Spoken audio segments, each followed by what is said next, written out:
The more that we can use social media to show authenticity and real people, the healthier it'll be.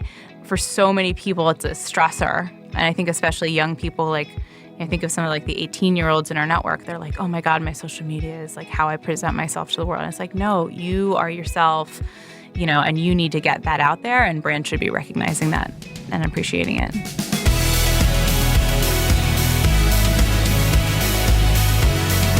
Welcome to the Shine Strategy Podcast, where entrepreneurs, visionaries, and business owners are getting visible and changing the world. I'm your host, Heather Burgett, an award-winning publicist, entrepreneur, and business mentor. Today's show is sponsored by PR Stars.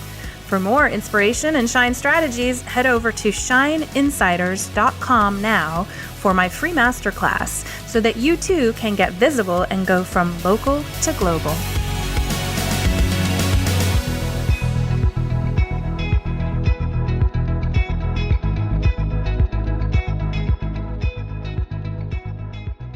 Hey, Shine Insiders! Are you tired of being the best kept secret in your industry? Well, I have a solution for you, and it's called free publicity, and we can actually get it for you fast. Go ahead on over to podcast.theshinestrategy.com. Over there, you're going to find my free pitch template, and that's going to help you get into major newspapers so that you can stop struggling to find your clients. Let them find you. We also have all of our show notes over there. You'll also see how to join my community and my upcoming free masterclass. So again, that's podcast.theshinestrategy.com. All right, everyone, let's dig in. Hi, Shine Insiders. Thank you so much for being here today. I have a wonderful guest here to introduce you to, the lovely Kate Edwards. She is the COO and co-founder at Heartbeat, which is a leading consumer engagement marketplace connecting brands with millennial and Gen Z consumers to run influencer-style campaigns using its platform.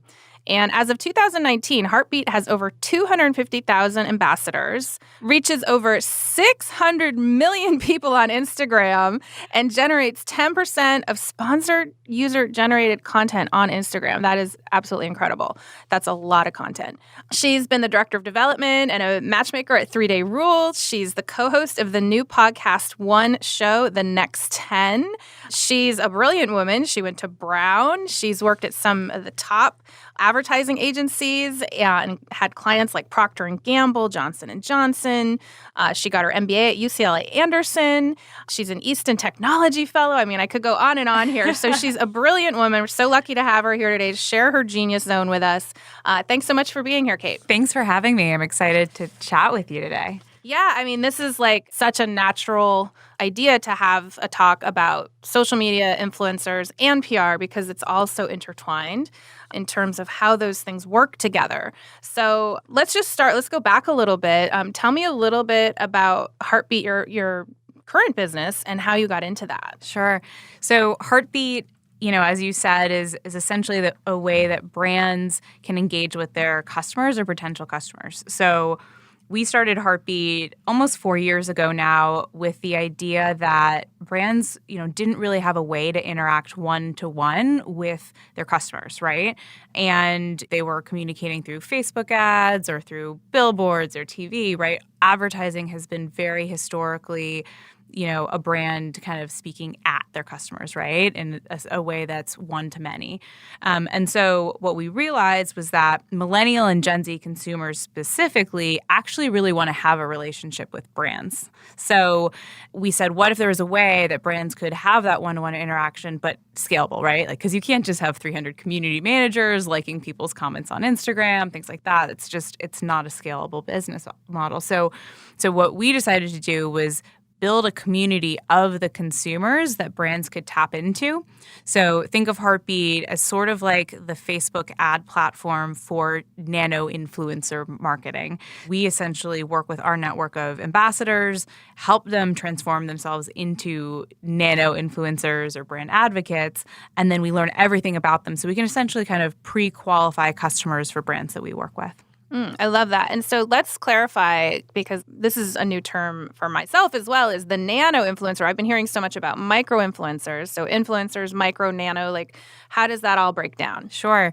It's a great question. And honestly, people ask me this almost every day. So I think there's still a lot of confusion and different opinions. So what we currently define as an influencer or even a macro influencer is somebody who's typically over, for instance, 1 million followers on Instagram.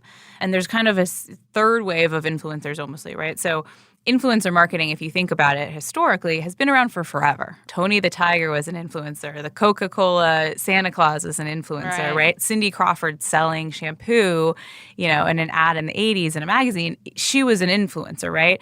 And what we've seen is that influence has kind of followed the traditional medium at that time, right? So when it was print, you saw a lot of fashion models doing those print ads. When it was TV, you saw a lot of TV stars doing TV commercials, right?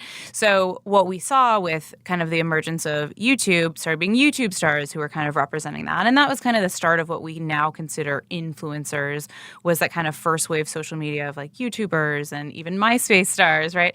And as Instagram has become kind of the dominant social media platform for this generation, you're starting to see that people who have popularity on that medium are now considered influencers, right?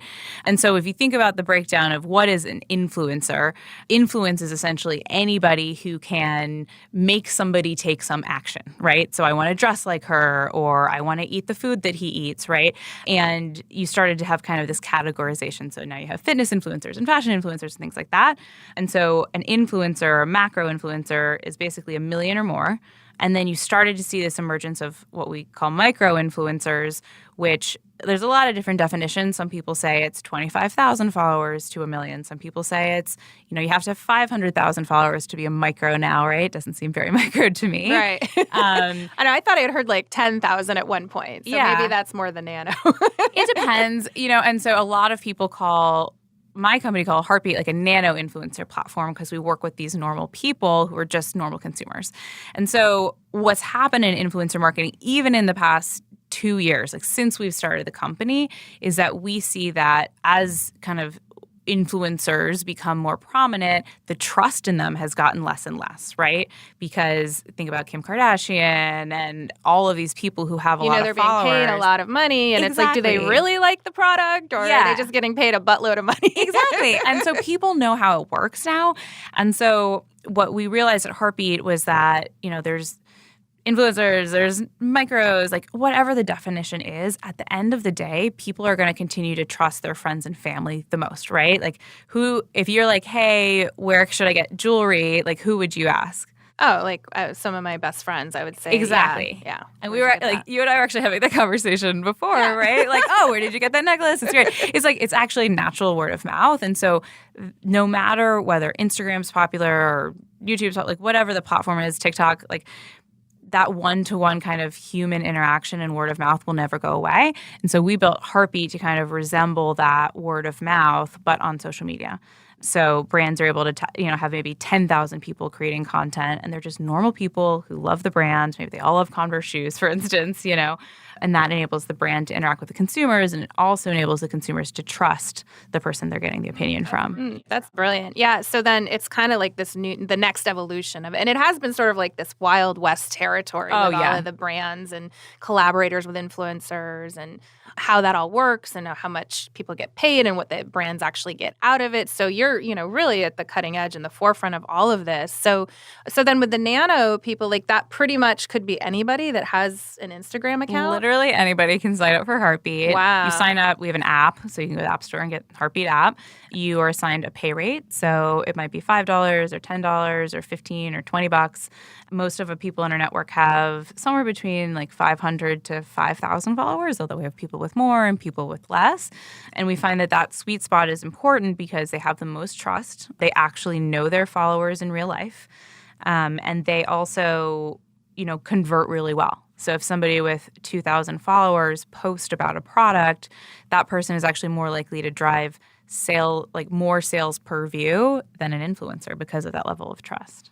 Amazing. And I know there has been a lot also with transparency of if you are actually being paid for a post. So the FTC, I know, has been cracking down. I have a friend that has an influencer marketing agency. They were under their thumb for a bit, like having to justify all of their campaigns. And so my understanding was that people now have to put hashtag ad to be compliant. Is that that's the go-to? What I found is that a lot of different brands interpret the FTC guidelines in a lot of different ways. Some people think it should be hashtag sponsored. Sometimes think it should be hashtag ad, like hashtag ambassador. Like what our technology does is now enable scalability. So we might have 40,000 people apply to be in a brand's campaign, right? Like we've done campaigns with Bose and Drybar and things like that.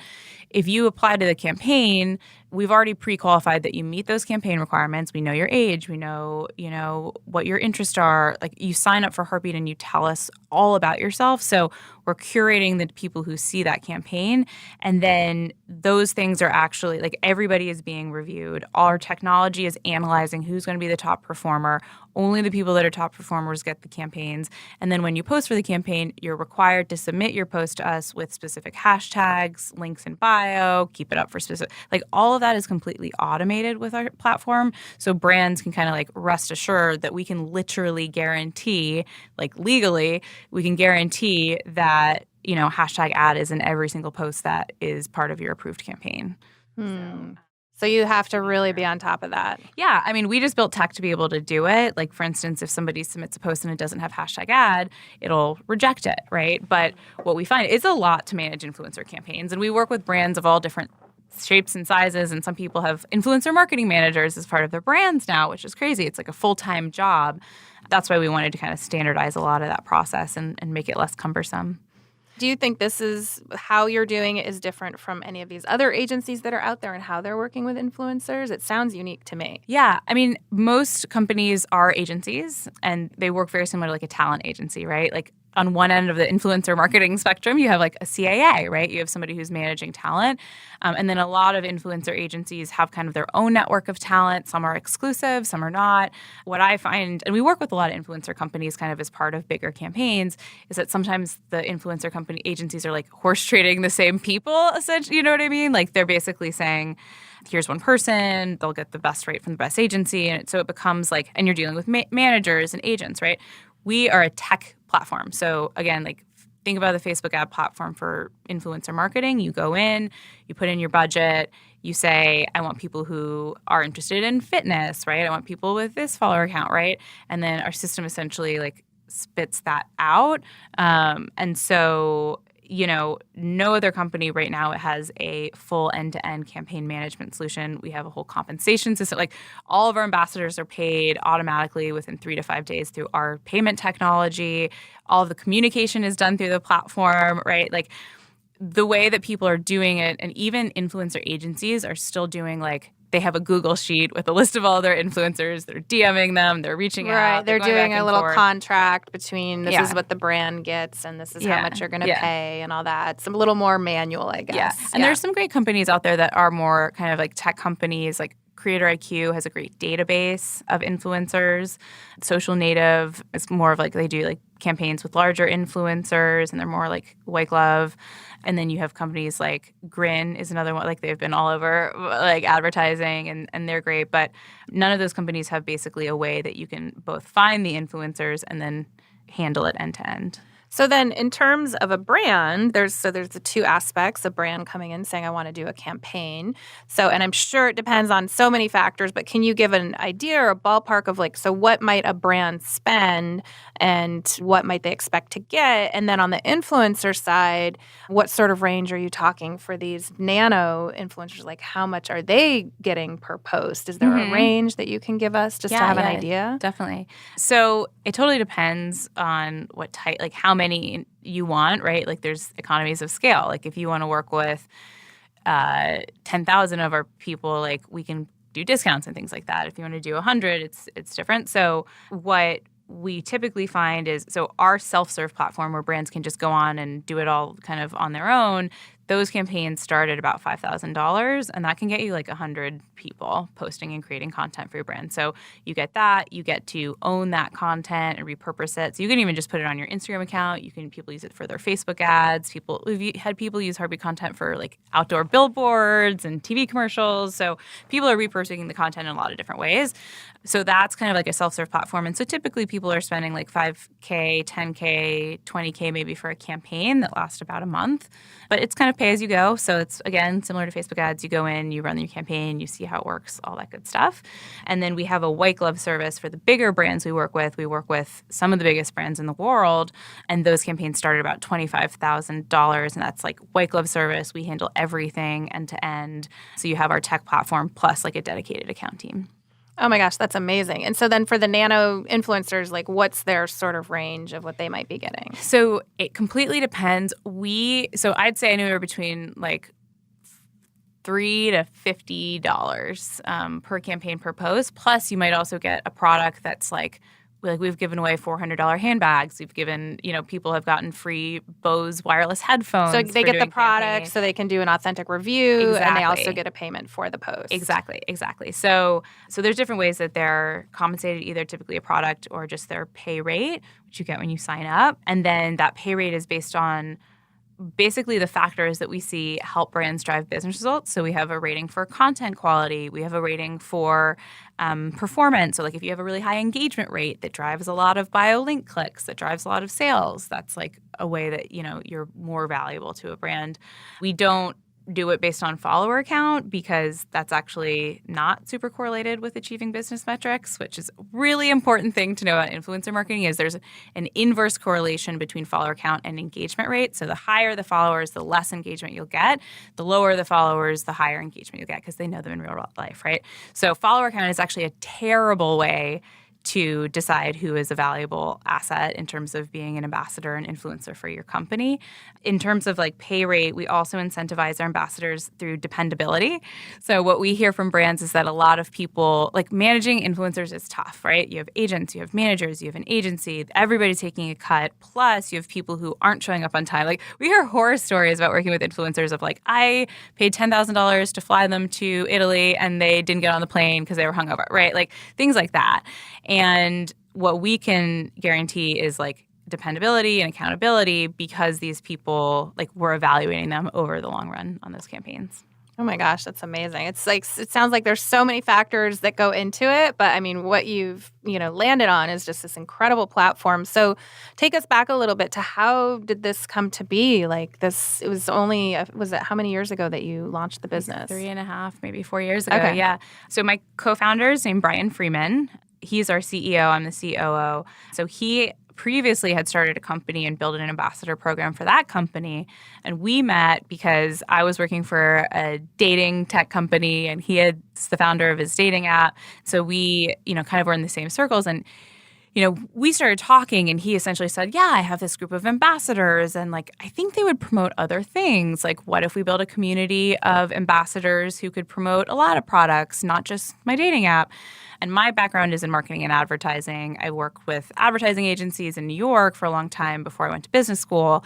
And I said, wait a minute, like this is a new marketing channel, right? Like having normal everyday people create content and post for brands isn't and especially four years ago, like no one was doing that, right? Like we were just starting to see influencers be a thing. So I think hearing his idea, I immediately said, like, let's start this. Let's do this together. And so from there, we started building the community of ambassadors. And we were scrappy. We worked out of like this horrible old house that was actually condemned and didn't have electricity working. So we had to like run it from a back shed. And it was just like, we have, the toilet overflow in the backyard. Like we have all of those really good early stage startup stories. And we were able to raise venture funding for the company and went from there. Well, and it says now on your site you have 25 employees plus 2 office dogs. You're in Venice Beach on the boardwalk, which is an awesome, possibly one of the best locations in the country, I would say. It's great. It's such a fun place to live, and I'm not far from there in Santa Monica. And let's see, it says among your team you have a Jeopardy contestant, 2 Mount Kilimanjaro summiteers, an aerial acrobat, a mountain biker / boxer, and 23 cat lovers. We do. I'm actually the Jeopardy contestant. I was really? on Jeopardy a couple years ago. I didn't win, so. But the guy who beat me won like the next 15 episodes or something, so I feel okay about it. Yeah. But Just the fact that you made it on there is impressive. It was a really tough process, like, and it took months, and they make you like come in and take a test with a pencil and paper. It's like actually really intense, but it was one of the most fun things I've ever done, and highly recommend everybody applies for Like if you like trivia, is it online? Yeah, they do an online test. I think they do it in January, but don't quote me on it. It's maybe a couple times a year now, but and everybody's trying to get on because Alex Trebek is leaving. So we're after all these years. Yeah. Oh my gosh. Well, he's trying to stay, but he has some health issues. So oh wow. I know. Yeah, that's like, oh my gosh, such a classic American icon in terms of like hosts and game shows, and that's amazing that you were on there. Very cool. Have you done other game shows too? No. Okay. I'm just like a trivia nerd. Like I can tell you the capital of random countries, but I cannot tell you like where I left my keys. So yeah, that's me. I love it. Yeah, that you're like a walking Wikipedia probably. Yeah, it's helpful. It's helpful. Lots of nuggets of knowledge in there. I love it. Okay, so cool. So what else can you tell us about? I mean, I just know so many of the people listening are business owners, they're creatives. A lot of them either are brands or influencers or aspiring of either path. So what's some of the current trends that are happening? What are things that people can look out for? What's some advice you can give to people in this realm? Yeah, I mean, I think for aspiring influencers, that's something I can always speak to. We actually have something called Heartbeat University where we help people kind of learn the basics. Like there's some very simple things you can do, like clean up your Instagram feed, make sure it's quote unquote brand safe. So there's people who are doing illegal things on their Instagram. Like you're not going to get brands to sponsor you. Having clean, clear videos, like always use portrait mode if you can on your phone, right? Like always create some sort of theme to your account. There's also things you can do like build your portfolio of brands. Like if you start to work with some lower tier brands, then you'll be able to build a portfolio of content you've created so you can like build that up. And we do that at Heartbeat. Like a lot of people start as nano influencers at Heartbeat and then work their way up, and then they can become an influencer who's doing it for a living. Most people at Heartbeat do not do it for, they're like dental hygienist or they work at the grocery store or, like they're actually just normal everyday people. So they're not doing this full time. It's just kind of like extra income and a fun way to interact with brands, and it makes them feel good about themselves. My advice for brands in terms of trends is I definitely think managing influencers on your own is really, really, really hard. So you can do it. I think you have to make a judgment call about how much time and energy do I want to be spending on this, right? I think similar probably with PR, like you could be hand emailing every single person who's a writer, but you want to do it in a more curated way. You're more of a PR expert than I am, but like create some sort of system and process that you can stick to. Using a platform like Heartbeat's easy, but there's a lot of ones out there that can help you like manage your influencers and things like that. And the number one piece of advice I would give is just think about your consumers, right? Like if you are an up-and-coming business who has and you use Shopify, you have the email addresses basically of everybody who's ever bought your product. Like reach out to them, get them to create posts on social media, get them, we work with a lot of brands who will just invite their current customers and then Heartbeat will handle having 1,000 people post about it, right? Like we can do that, but you can also just kind of do it on your own, just a matter of how much time you want to spend. But yeah, I think tapping into people who already love your brand is the best way to get new users and acquire good customers. That makes a lot of sense. And so for the people that are, in your community, when you mentioned something to the effect of them sort of outgrowing the nano status, so where do they go from there? Do you have another way you work with them, or do you kind of push them out of the nest? We actually have people at Heartbeat with we have maybe 10% of people in our network have over 10,000 followers, So like we do have micros and we actually even have macros in our network. It's just a matter of scalability for us, right? Like we'd rather run a campaign that is more effective from an ROI standpoint. So we do partner with influencer companies. We've had partnerships with Media Kicks and there's a lot of other companies out there who really just focus on the higher tier influencers. So, and we sometimes will be part of a bigger marketing campaign. Like brands will do TV commercials and a print ad, and they work with 7 influencers, and then they support that with Heartbeat. We also do movie promotions and things like that as well. So they might have their main star as their influencer, and then 5,000 heartbeat nanos kind of supporting that star's post or something. Brilliant. And, this is all, it's so amazing because everything, that I do is obviously from the lens of PR and having worked for over 20 years in publicity.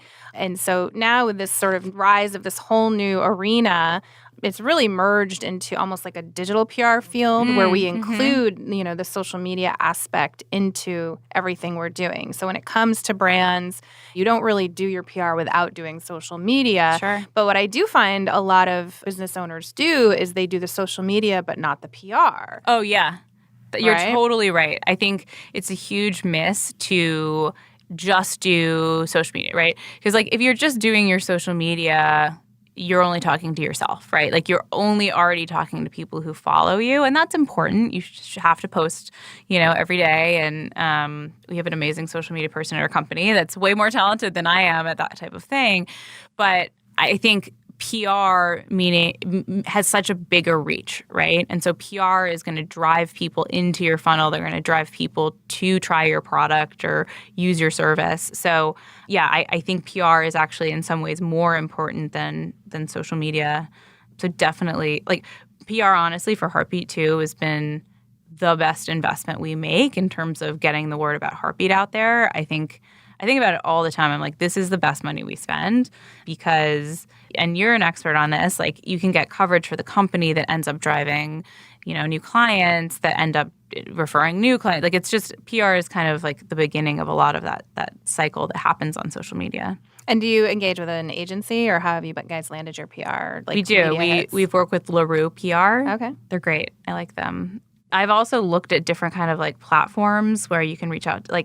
Again, for me, we're small, we're 25 people, but it's just a matter of having the time. And I'm not an expert in PR. So that's why people need things like your course and, all of your tips because I would go, I feel like I should join your group because at this point, it's not something that I have expertise in at all. But I do know the value is insanely high. Yeah, and I think that's really one of the things I want to do with this show at least is pull back the veil on PR, and I called it the Shine Strategy because for me that is the most important piece of why whatever you're putting out into the world, it's why are you doing it? What's the driving force behind it? And it's because it's you. It's your gifts that you are here to bring into the world and how you're contributing to your existence, during this lifetime to make it meaningful.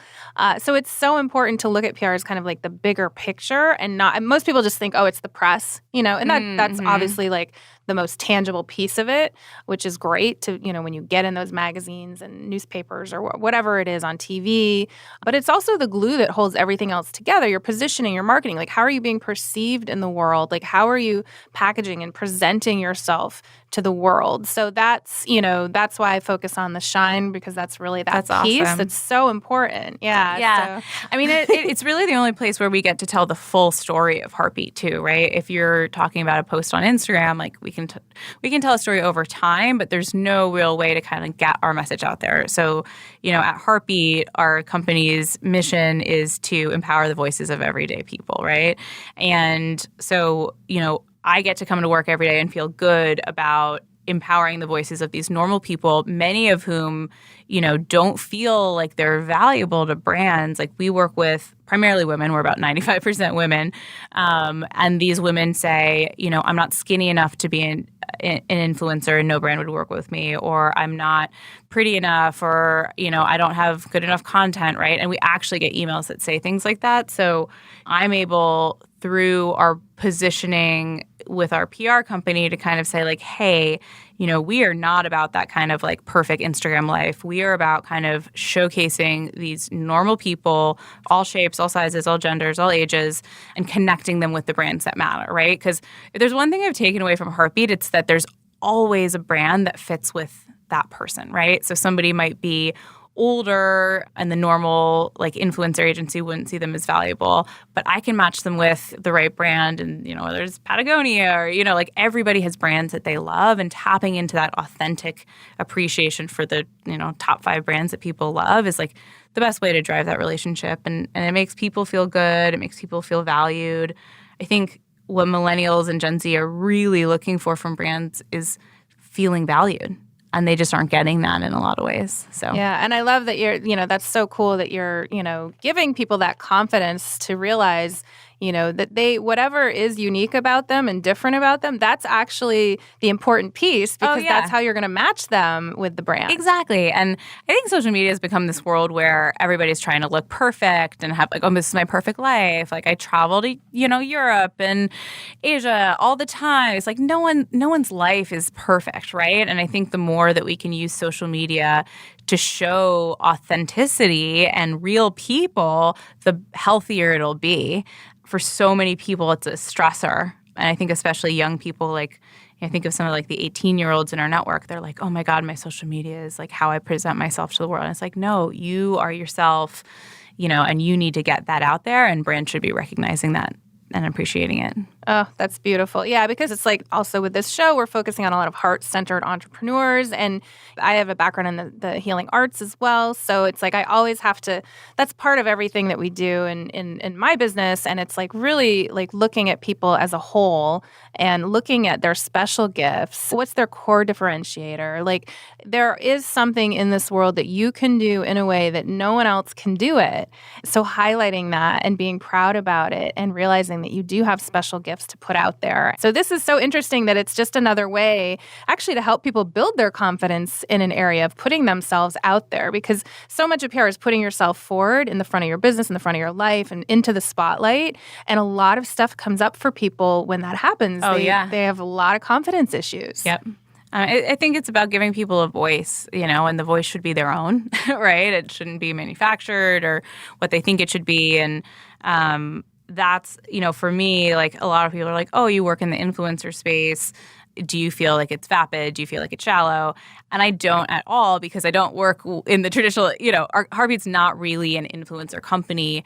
It's a company that connects people to things that they love, right? And it's about engaging consumers. It's about driving real connection. And like the one thing that's been consistent for me across my career is I am a connector, so I've always connected, even I worked for a matchmaking company, 3-Day Rule, like great company. They're all about connecting people and finding love, right? Like that's been kind of the common thread throughout my career. So I am able to kind of share that gift, even though I'm like running our finance and doing our operations, but that's why I come to work every day. And also for me, the other thing about that's been kind of pervasive in my career is empowering women, right? And because Heartbeat started actually as a female-only network, now we work with both men and women, but still mostly women are the ones who want to post on I'm not stereotyping. We do have a lot of different genders, but it seems to be a place where women go to find value in themselves. And if I can make that a better experience, if I can show, like I've been in meetings with brands where they have to say like, oh, I only want to work with people who look like Carly Kloss or XYZ. And I have to tell them like, Gen Z wants to see people who look like them of all shapes and sizes. Like you can't play that game anymore. So it feels good to be able to be the one having those conversations with brands. And even if it's just like moving the needle a tiny, tiny little bit, that's kind of like my passion. And my heart is really wrapped around like changing that perception essentially of women in media at the end of it. That's beautiful. And that's so important. And so it's like the needle is moving forward in the world because of what you're doing, and you are making an impact. And the fact that you have a network of alone just the influencers is 250,000 probably plus and growing people. I mean, this is huge, and it's a wonderful mission to be, putting that into the world. So thank you for, helping change the face of social media. And, there's just, I think, so much pressure on everybody, but especially young people, young kids. And, for them to have other possibilities and role models is just so amazing. So I'd love to hear a little bit more about what else you have going on. I know you just launched a podcast. I did. We launched a podcast called The Next 10. So it's live now. We have recorded a couple episodes, and we have some amazing guests. Like our first guest was Ja Rule. So my 14-year-old self was really, really excited. And he's actually an amazing entrepreneur. You think of him as this artist, and he's an amazing musician, but he's also investing in tech startups and doing side projects. He holds 4 patents, which things like that. I was like, this is crazy. So we have people on to talk about how their careers kind of ended up in a different place than they thought they would. And we have 3 hosts. It's me, a woman, Lindsay McCormick, who's a sports broadcaster, Paula Palin. She's an actress. She was on Ballers. So I feel really lucky to be able to launch this podcast with women who are excelling in their fields and kind of talk about what it's like to be a woman in business and all of that fun stuff. So yeah, you can get that on Apple Podcast and all that good stuff. So excited about that. Awesome. And is it Podcast One that's behind it? Yeah, Podcast One is helping us with it, and they've been amazing. Definitely a really cool group of people. So I don't know anything about podcasting or entertaining. You're definitely more of an expert than I am, so I'm learning a lot. I didn't a couple months ago either. Really? So. Welcome to the jungle. Yeah, it's great. I mean, I listen to podcasts on the way here. I listen to podcasts all the time. I think it's just making sure that we get to talk about fun things and have great guests. And so I'm excited about that. And other than that, mostly spending my time at Heartbeat and with our team there. That's awesome. Yeah. And as you know, for what you do, it's all about the content. People, it's just bringing, good content that actually helps people. And I mean, I think that's the best any of us can do.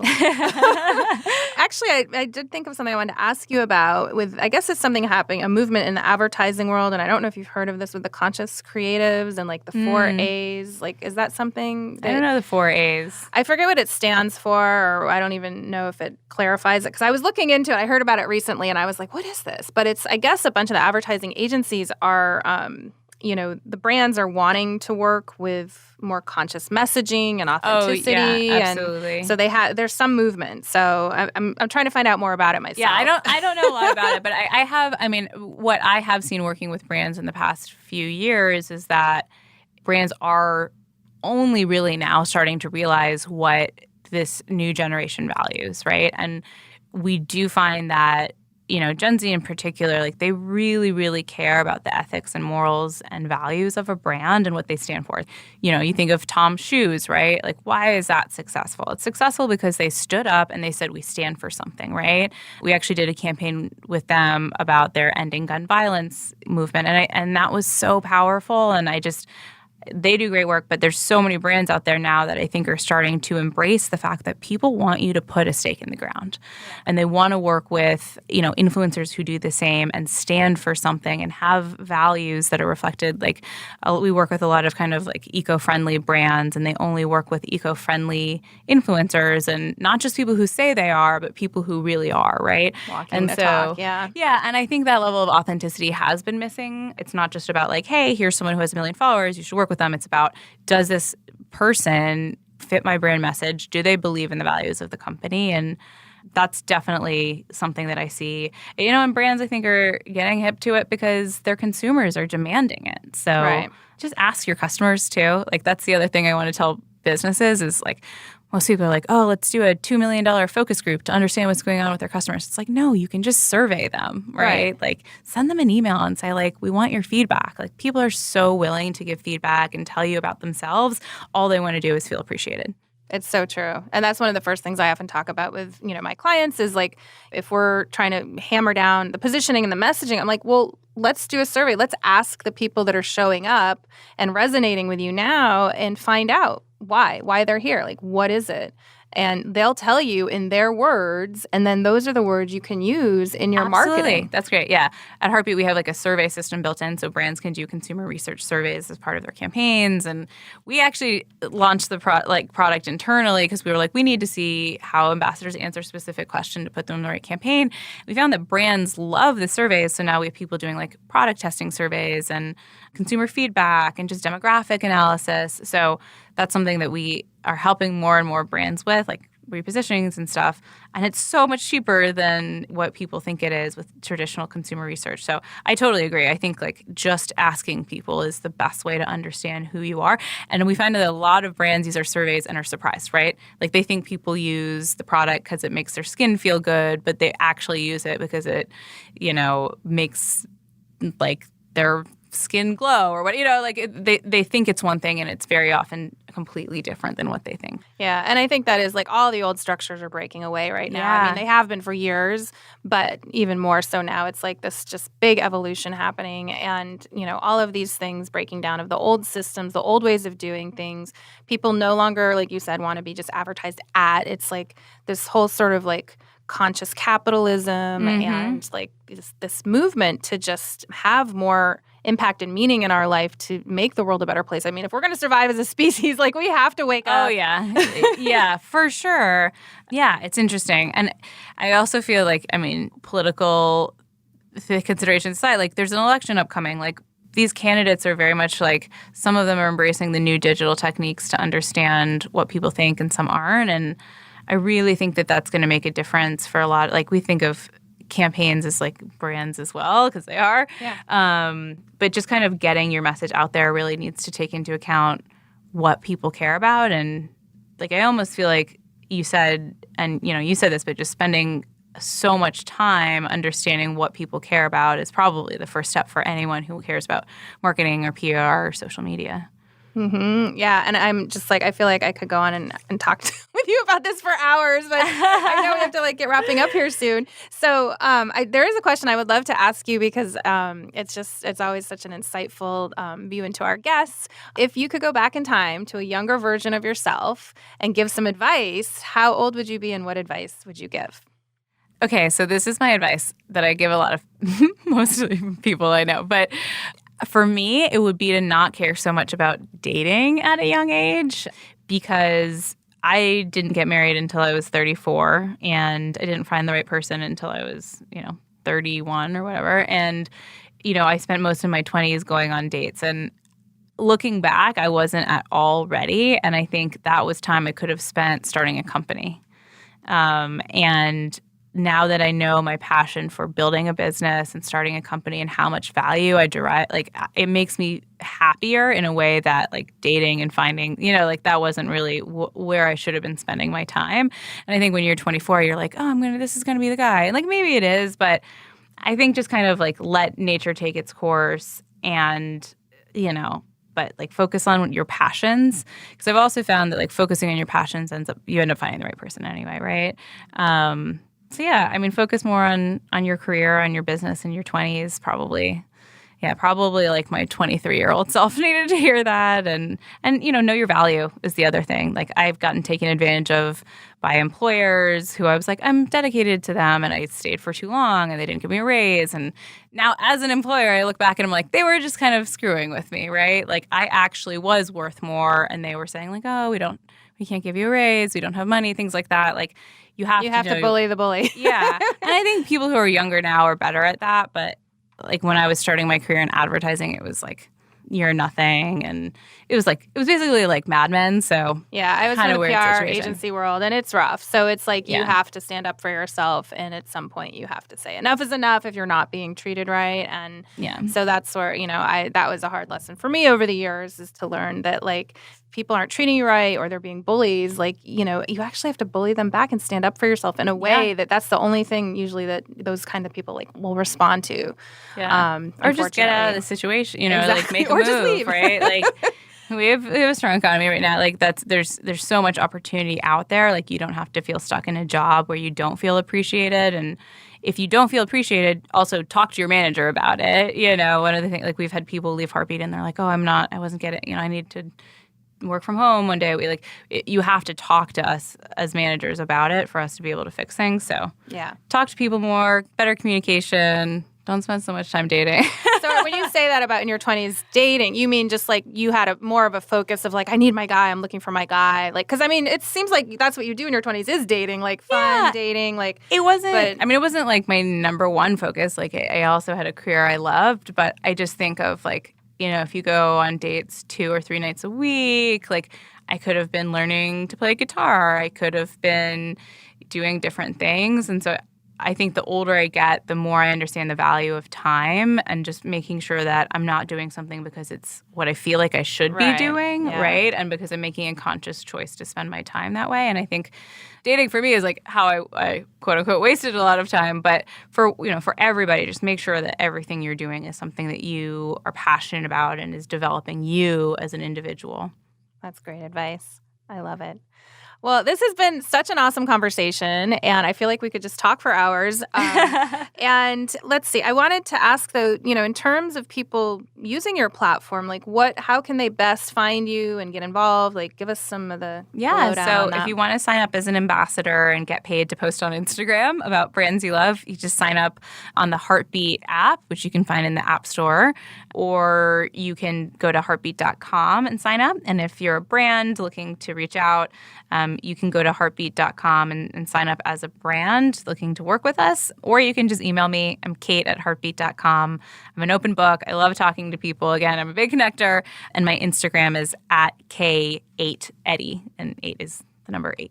Awesome. And is that where you hang out the most on social media, is Instagram? I do. One of the cool things about Heartbeat is we can see what platforms are like getting bigger and which are smaller. Instagram continues to outperform other platforms among our ambassadors 7-1. But we are starting to see TikTok is coming up, like people are using it more and more. So definitely check out TikTok. Make sure you're familiar with it. It's very young, right? But I know that TikTok is doing a lot of work to kind of get, more types of people on there across all different things. So what's your feeling on Snapchat, just out of curiosity?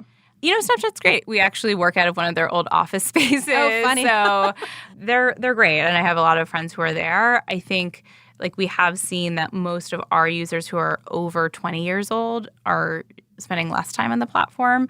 But, the company itself is doing well. I know they're growing a lot in, international markets, right? Like in a lot of the emerging companies, they're spending a lot of time trying to do acquisition there. So I think as they become more of an international company, that'll help their business in terms of being able to build that international user base.